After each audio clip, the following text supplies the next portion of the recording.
What's up, kids? Peter Von Panda here. Hey, just got something. This is going to be a true unboxing. I wanted you to see it. It's obviously a Seiko, and it's from Japan, and what's cool about it, there's a lot of Seikos that are cool. But this one I got kind of, on a whim. I read about it. Looks like there's some other stuff in there, too. I don't know if that's... that looks like it's just padding, and this looks like it is instructions. Okay, cool. And this is the guarantee card. So other than that, comes in this box, and I'm excited because boom! Oh, well, that was pretty anticlimactic with the watch all wrapped up in bubble wrap. It's a watch that generally is only available in Japan, I believe, although I've seen now a few of them showing up here in the States, and I think because it's a limited edition watch, I don't know if they meant to do that or if it's just, or they're just going to make you kind of seek out how to get to them in the States. But there's two versions. There's this gray one, which I have, and a black one, each limited to 3,000 pieces. And what's cool about it, pillow there, all right, now we got it, is that this is the Seiko watch. It's a reissue of the watch from the movie Aliens. Not Alien, which was the first one. Aliens, the second one, which was better, and directed by James Cameron and more kick-ass and all of that. So I didn't even know. Here's how lame I am as a nerd. I'm a huge nerd, and I totally did not realize that the watch Ripley wore in that movie and the watches that other guys wore in those movies are collectible. I didn't notice anything unique about them, but apparently there is. And back in the 80s, this watch was built by Seiko. It looked a lot like this.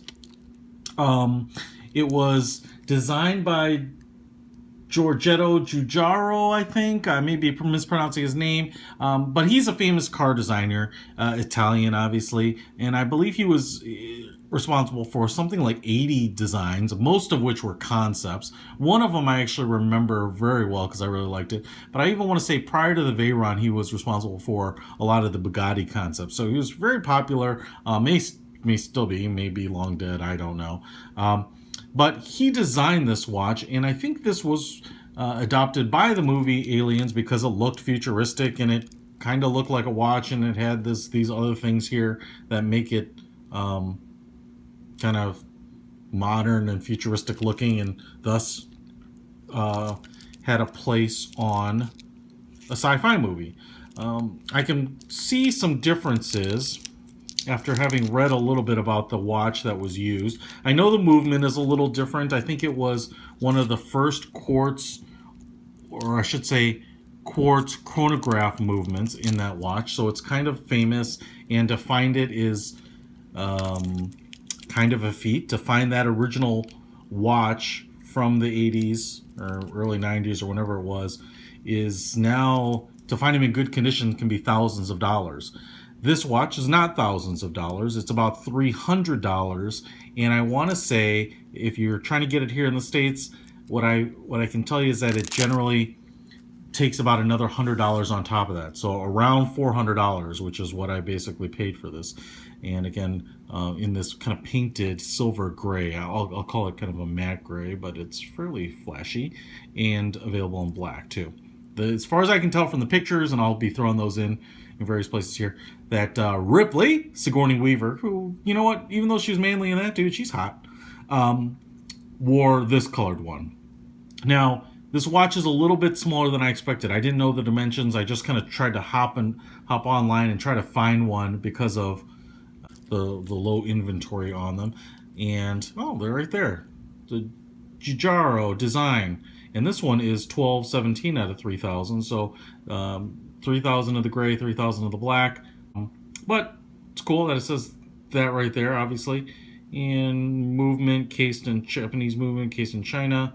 A little bit of water resistance there. And there's the movement. It's the 7T12 movement. And that's going to be different from the original movement. A couple things I'll point out here is if you're trying to find this watch, there are Obviously, the movement is different, but the dead giveaway that this is the reissue and not the original is that there is no crown and pusher on this side. So in the original, there was a crown down here, I believe, for changing time, and then another pusher here. And I also think this movement has the date window there, and I don't think that was in the original one. But it does look almost exactly like this, kind of this 2/3 sunk section here with the subdials. It has this squared off back end here. Kind of, if you were to look at it just like this, it looks like the Defiant from Star Trek, right? Star Trek II, The Wrath of Khan? No? No? Am I a big geek? But these pushers, well, let's see what they do. Okay, it starts the chronograph and stops it, and then probably resets. Boom, and it resets all the way around. Nice alignment there on the hands. Bright yellow markings on the individual seconds and the stopwatch hand. I think, again, it's kind of a little bit like that typical 80s design for style. The function follows the form. The pushers here are a little bit wobbly. You can see they're kind of on posts.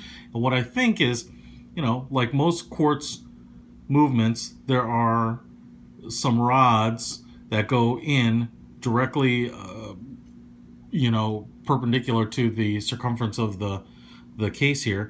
And when you push down here, you're kind of pushing like a little cam that's pushing in there. That's my assumption. I don't know that for sure. The other thing that aggravates me a little bit about this is, again, the function following the form. It's kind of like the power button on the new iPhones being directly opposite of the up volume. So sometimes when I hit the power button, it just happens to have, I just happen to hit the up button or up volume button because it has a little less resistance. So, anytime you put two buttons on opposite sides of each other, you kind of have a 50-50 shot of actually hitting the wrong button. So in this case, if you're going to push this button, you're going to want to brace it down here, brace it up here, start the chronograph. And I must have hit a split feature there because you don't know what you're doing when you press two buttons like this that are directly opposite each other. So, a little bit of a complaint, but like I said, we did a lot of dumb things in the 80s. I didn't, but a lot of people did. On this end is where you have the crown. So that's a big difference. To me, I guess I didn't know that the Aliens watch was kind of a thing that people were watching. And so I guess I'm not super disappointed that it's not an exact replica of the original one, but it's here. And let's see if I can figure out if it pulls out. I can turn it, but it's not doing anything. So there we go. I've got it out to the first stop and up and down, move and change the time. And those hands are bright orange and they're painted black. They've got kind of a spine painted black on them. It's interesting too, the stopwatch hand there. Let's see if I can, has a pretty big disc that it serves as the hub. It's a little odd because kind of a needle hand like that is usually light enough and sturdy enough that it doesn't need that extra bracing there. But I understand why they do it, because to be honest, that needle is so thin, it actually might not even have enough meat on it to get all the way around the fulcrum there. So the subdials, and everything else, as far as I can tell, I don't have one of the originals, but from the pictures I can see it looks pretty accurate. Kind of a deep angle black outer bezel here with geez, I don't know what these numbers are. 60 up here, 500, 300, 200, 150 and down. So maybe one of you guys can tell me what that is. I'll let the chronograph run and just see.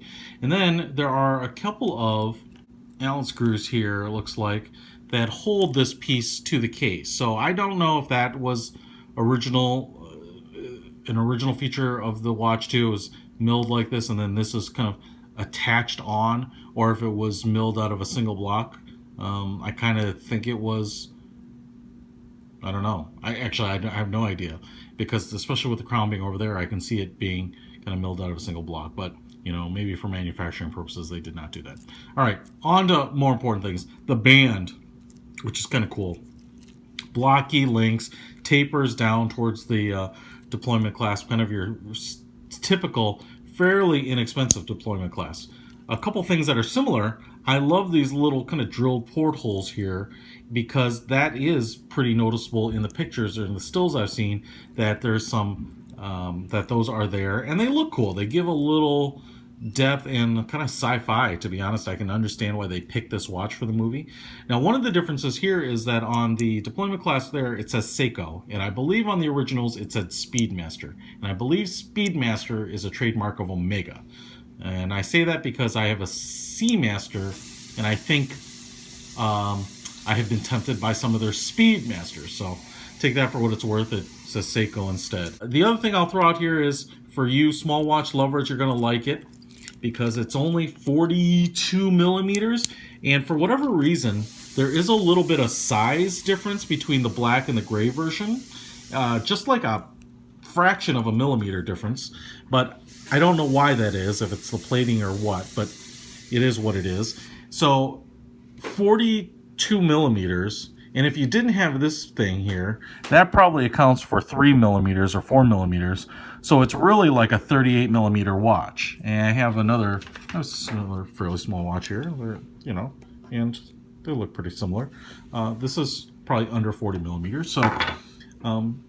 So keep that in mind. I have a fairly generous sized wrist. I mean, maybe a smidge larger than average, and this watch looks pretty small on it. But this kind of bulk over here adds some other kind of some heft to it and some mass, so it doesn't quite look as small as it would without that. I'll be honest, I'm looking at it now, and you might not be able to tell on camera, but I'm looking at that and I'm like, man, that's kind of a small watch. But it's kind of unique in that if someone saw this, I think people would ask, because it's kind of a strange looking design, and what's up with that. Now, you won't have to go into 15 minutes of explanation about Aliens, which I love that movie, man. When I saw the original Alien with my buddy, dude, we could not sleep that night. We were scared out of our minds. That's just the age I'm at. So it's really cool. You know, this one is going to stick with me. You know, 6,000 pieces isn't exactly the most rare of runs. I mean, 3,000 pieces of this gray is going to mean that a lot of people who want this are going to be able to find it at kind of the retail price without paying a huge premium. I like it. It'll be interesting to see how well it wears here. And the links are kind of like a little bit of those old school links. So no pins per se. Keep that in mind if you adjust your own links, but pretty cool. I dig it. Let me see if I can quick get you the model number here. It is the SCED035 Aliens watch, man, from Seiko. Peter von Panda. Out!